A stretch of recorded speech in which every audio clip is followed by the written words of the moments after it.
Welcome back to SoundstageEDU. And today's a little different. Today's not just another episode, although I should probably get busy on that. I'm behind on my plan. Don't really have a plan, but I do have a topical plan that I tend to try to stick to when I start them, but I'm behind because I'm busy. But like I said, this is just another episode. It's not a culture brief. It's not some weird booster intervention. And it's certainly not me climbing onto the nearest folding chair in the concession stand and yelling, "Hey friends, we've got to read the bylaws."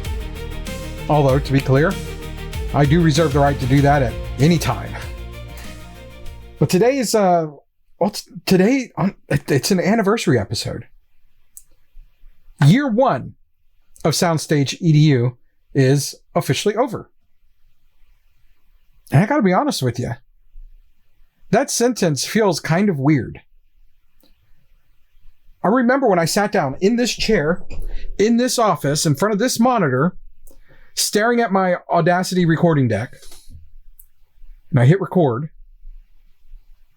and I recorded that first trailer.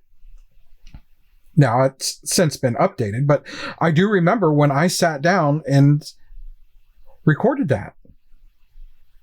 And to be honest with you, I didn't even really want to do that. The whole idea of hearing my own voice and people hearing my voice and actually choosing to listen to it just seemed completely foreign to me.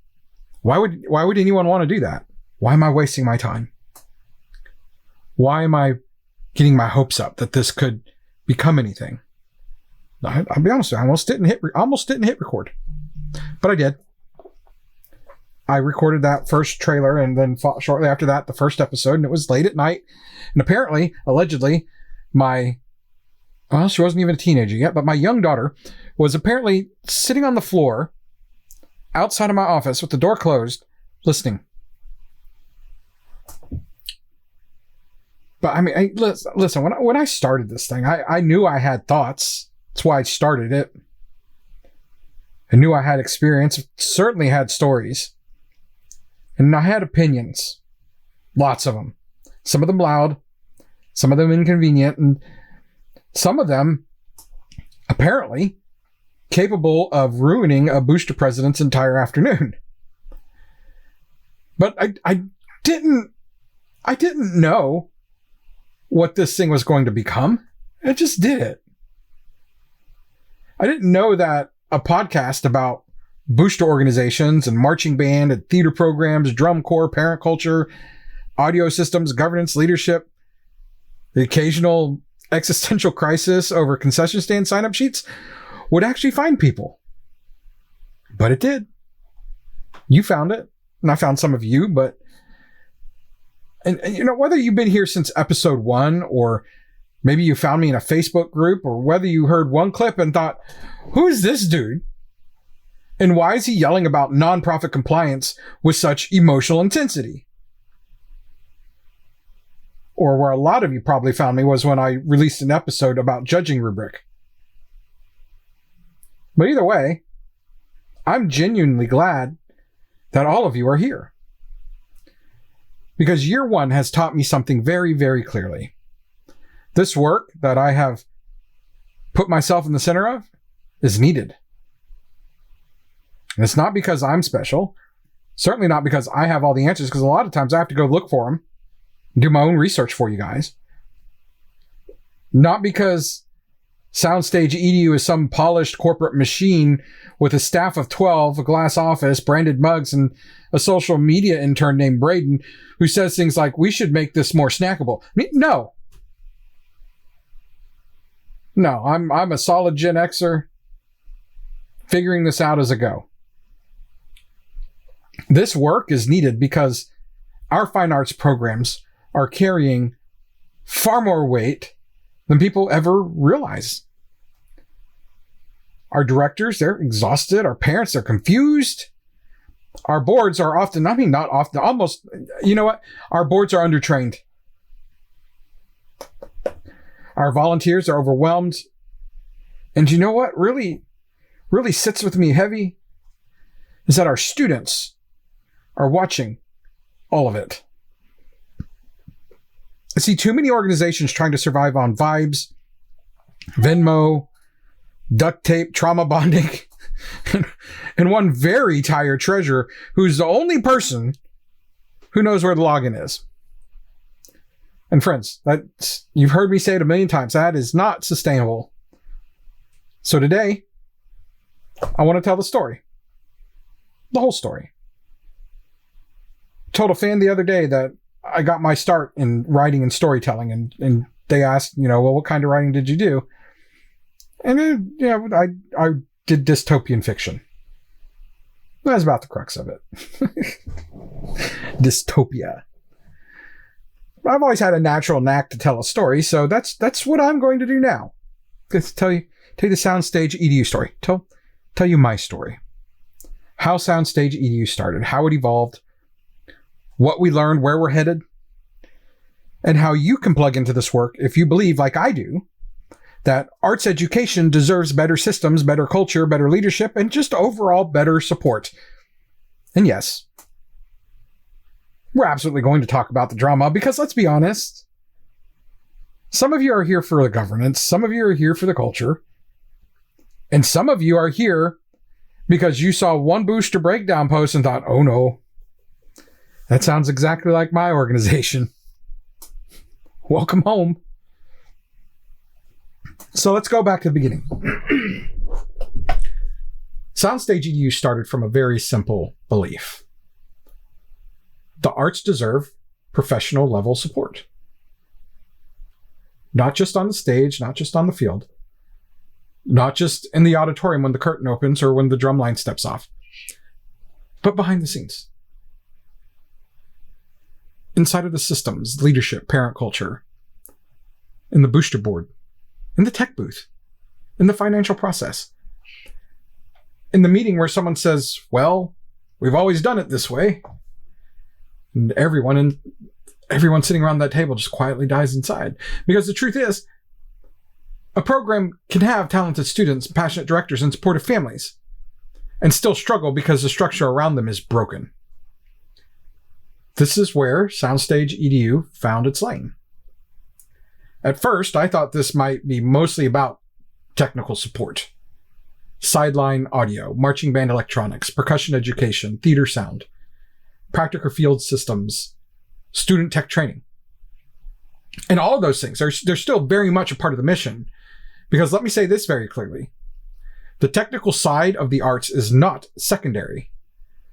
The kid behind that mixer matters. The kid behind the lighting desk matters. The parent pushing the speaker cart matters. The kids pushing the speaker carts matter. The student trying to figure out why the solo mic is not working while the band is already on the field absolutely matters.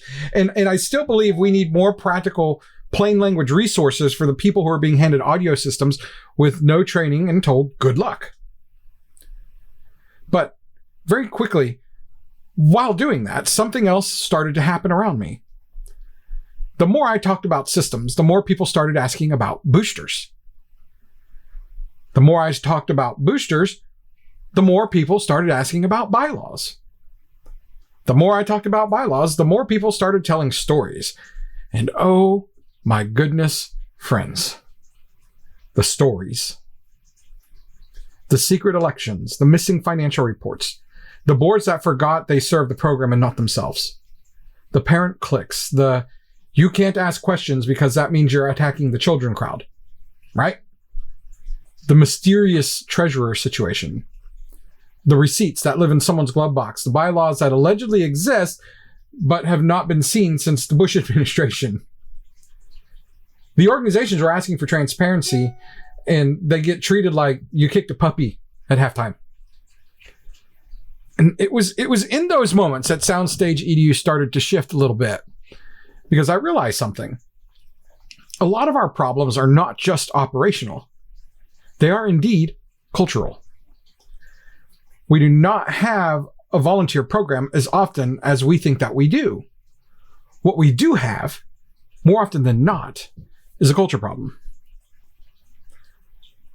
We don't always have a communication problem. We have an invitation problem. We may not have a leadership problem, but we have perhaps a development problem. We keep asking people to step into roles that no one has explained inside of a system that no one has documented with expectations that no one has named, while judging them for not magically knowing how to do it. And then we wonder why people just don't come back. That has become one of the core convictions of this entire project. People support what they help create. They don't support what they're guilted into. They don't support what they're excluded from. And they don't support what they're only allowed to serve but never allowed to shape. If you want better engagement, you have to build healthier culture. And if you want healthier culture, you have to be brave enough to examine what you've actually built. Not what you intended to build, but what people are actually experiencing. And in those moments is where the Culture Lab was born. The Culture Lab is one of the biggest pieces of where SoundstageEDU is headed. Because I don't want to just keep yelling into the internet, your culture matters, and then leave you alone with that discomfort. That'd be rude. Be fun, but it's rude. I'm here to help, not here to ruffle feathers. Although there's plenty of that goes on. The Culture Lab is designed to give boards, parents, directors, and volunteers a real framework for understanding the personalities and patterns inside of their organizations. We've talked about guardians. We've talked about sentinels, scouts, sprouts. And those are not just cute, fun labels. They are indeed ways of understanding how people function inside of a group. Some people preserve, some people protect, some people explore, and some people grow new ideas. And every organization needs all of them. The problem is not that you have guardians. The problem is unhealthy guardians who confuse mission with control. The problem is not sentinels. The problem is unhealthy sentinels who become gatekeepers instead of protectors. Your scouts aren't a problem. The problem there is when scouts are ignored until they leave and go build the future somewhere else. And the problem is not that you have sprouts. The problem is when new people walk in excited and leave 3 minutes later wondering why everyone seems mad about napkins and hot dog buns. Culture Lab is about naming those patterns. It's about helping people see themselves. It's about helping boards understand why the same conflict keeps happening. It's for helping organizations stop treating every disagreement like a personality flaw and start recognizing the actual ecosystem that they have built. And yeah, I get it. Some people are going to hate that, and that's fine. I'm not building this for people who want to protect their dysfunction. I'm building this for the people that are brave enough to interrupt it. Now, if the Culture Lab is about the human side of the organization, the tools and membership are about the practical side. Because here's another thing year one taught me.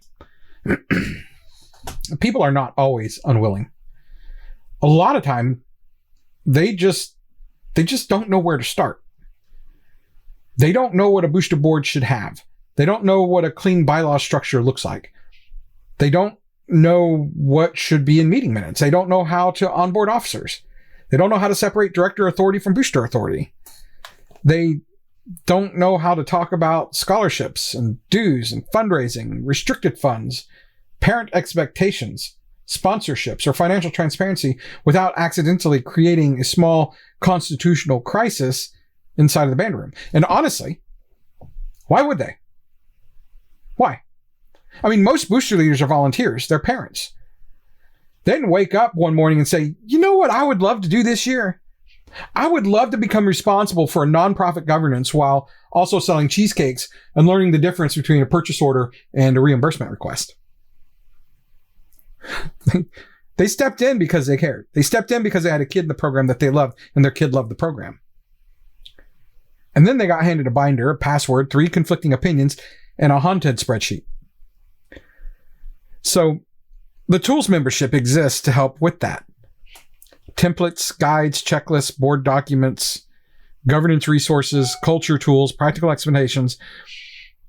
No legal advice, not magic, not some elite secret knowledge, just grounded, organized, practical help for people who are trying to do this work better. Because I believe this very deeply. Good people can still cause harm inside of bad systems. And good systems can protect good people from burning out, from overreaching, or accidentally turning the booster club into a family-owned convenience store with clarinet parents. We need better tools. We need better training. We need better language. And we need it in a way that normal humans can actually understand. That's the point.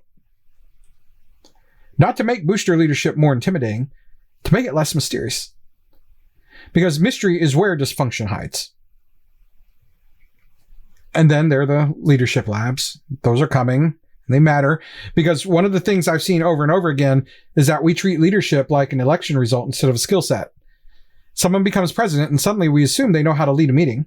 Someone becomes a treasurer and suddenly we assume they understand policy, reporting, controls, budgets, and how to say no without sounding like a villain. Someone becomes secretary and suddenly we assume they know how to write minutes, that they're that they're actually useful, not just a vague diary entry that says we discuss fundraising, meeting adjourned. I mean, seriously, guys, leadership needs development, not just titles. Title doesn't fix it. And this applies to adults and students. Parent leaders need training. Board members need onboarding. Student leaders need guidance. Young instructors need mentorship. Directors need support systems around them that do not create more work for them. That's where this is going. Leadership Lab is not about creating perfect leaders. Perfect leaders don't exist. It's about creating healthier ones. Leaders who understand boundaries, they understand transparency, leaders who can communicate, leaders that invite instead of guilt people, leaders who can make hard decisions without making everything personal, and leaders who know that the goal is not to be important to themselves. The goal is to leave the organization better than you found it. You've all heard me say that. Leave it better than what I found it. That's what leadership is. And if you're in this world long enough, you learn something very quickly. Talent does not save bad leadership. Passion does not save bad culture. A full bank account does not save a broken organization. I mean, at some point, structure matters. And year 2 of SoundstageEDU is going to lean into that hard. Now, we also need to talk about the parent conversations because this has become one of my favorite parts of this work. I love talking to the parents. Not because parents always have the cleanest perspective. I mean, let's be real. Sometimes y'all come in hot.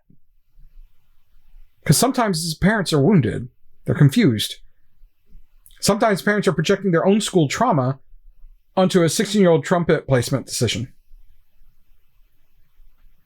But underneath all of that, most parents, I do believe, are just trying to understand where they fit. They love their kid. They see something happening in band, theater, choir, orchestra, dance, winter guard, drumline, whatever the activity is, and they know it matters. They may not know the language, and they don't know the traditions. They may not be sure why everyone is suddenly emotional about a prop truck, an instrument trailer, food truck.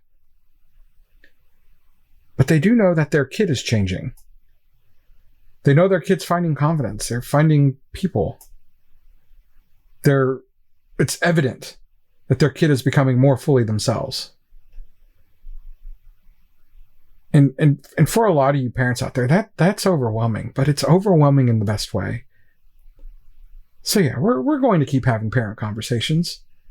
The band dads, the band moms, the theater parents, the new parents who don't know what they're walking into, the veteran parents who quietly kept the whole thing alive, the parents who are afraid to ask questions because they don't want to look stupid, parents who want to help but don't want to accidentally join a cult with matching show shirts. It's not a cult, I promise. It may feel like it, but it's not. We're going to talk to them. We're going to invite them in. We want to help you validate the emotion of all of this. Because this work is not just logistics, it's identity. For the students, yeah. But also for the adults who are watching them grow. That's very much real. And I think we need to stop pretending that it's not. Now let's talk about the live streams. Because I've apparently decided that year 2 needs more chaos. We're going to open the door wider. Live stream conversations, roundtables, parent discussions, board conversations, young instructor conversations, director adjacent conversations. Anyone brave enough to step into my chaotic world and say, yeah, let's talk about the one thing that everyone else is whispering about. And I've been told before, in a couple of these test pattern things that we've done with this, I've been told before that I ask tough questions. Well, I'm not going to change that. I'm not going to apologize for that. I'm going to keep doing it. And those right there is where some of the best work is going to happen. Because I don't want SoundstageEDU to become a place where I just talk at people forever. Do I enjoy talking? Unfortunately, yes. You'd never know that if you walked into my house because I'm pretty quiet. But when I start talking about this stuff, I can't stop.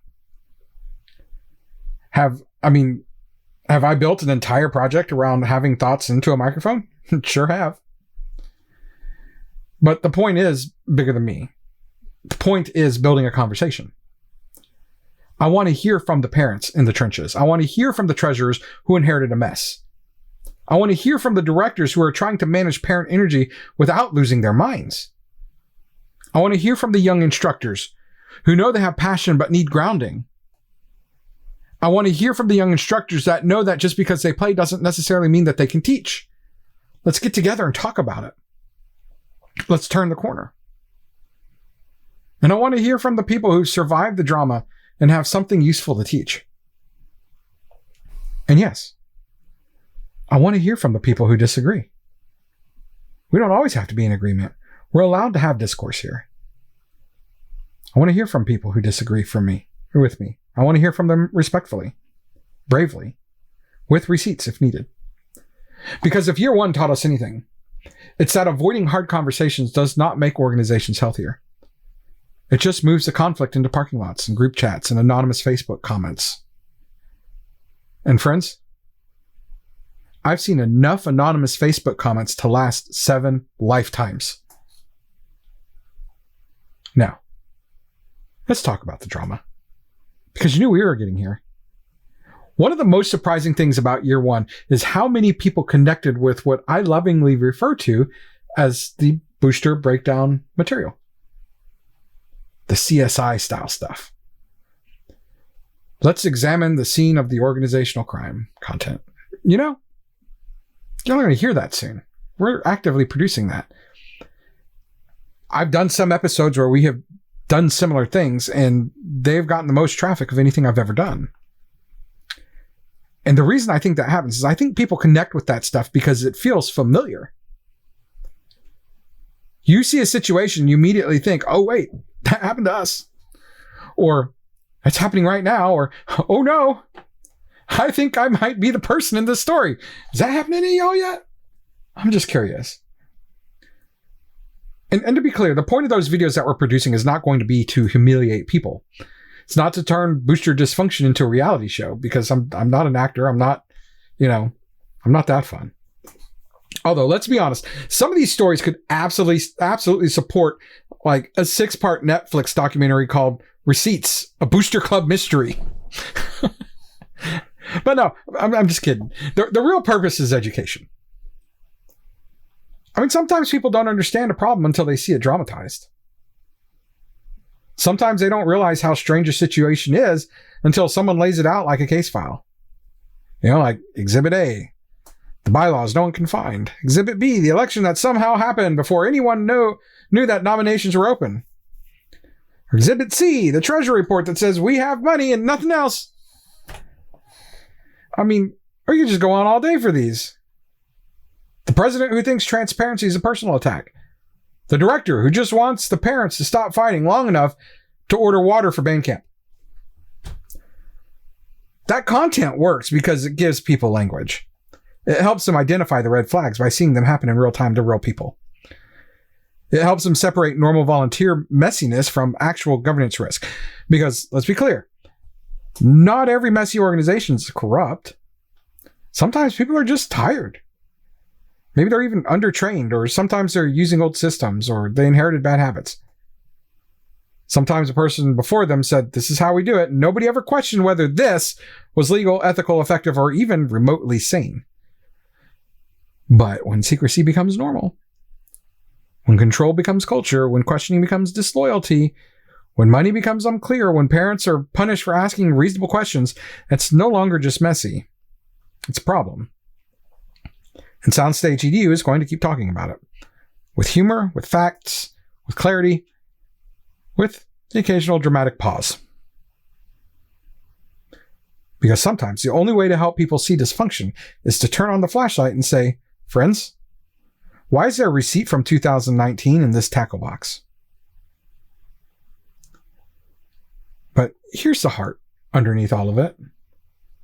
This project is not about drama. It's not about calling people out for entertainment. It's not about being the booster police. It's about protecting the work, the real work.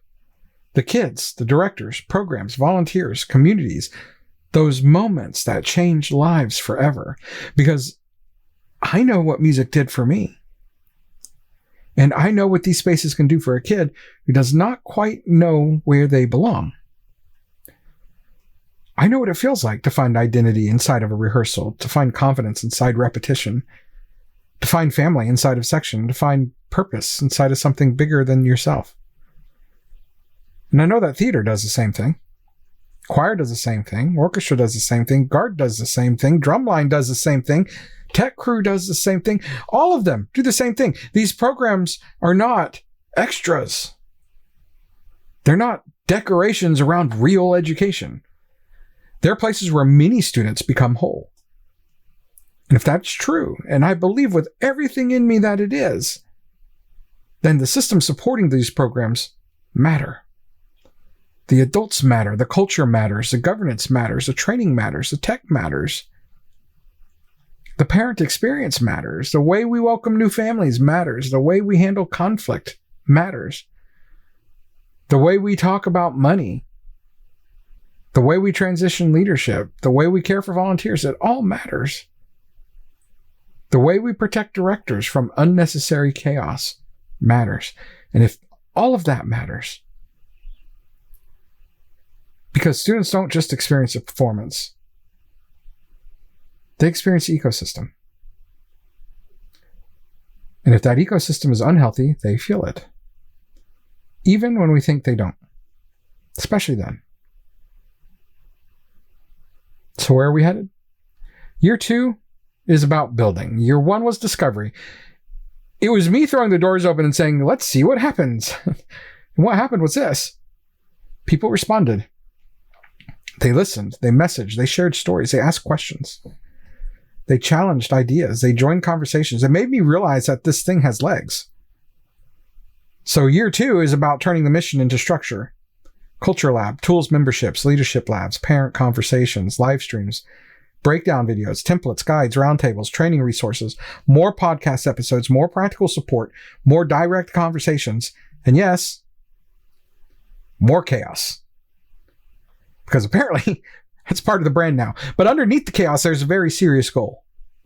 I want SoundstageEDU to become a place where arts parents, booster leaders, directors, and volunteers can come for support that is practical, honest, and grounded in real experience.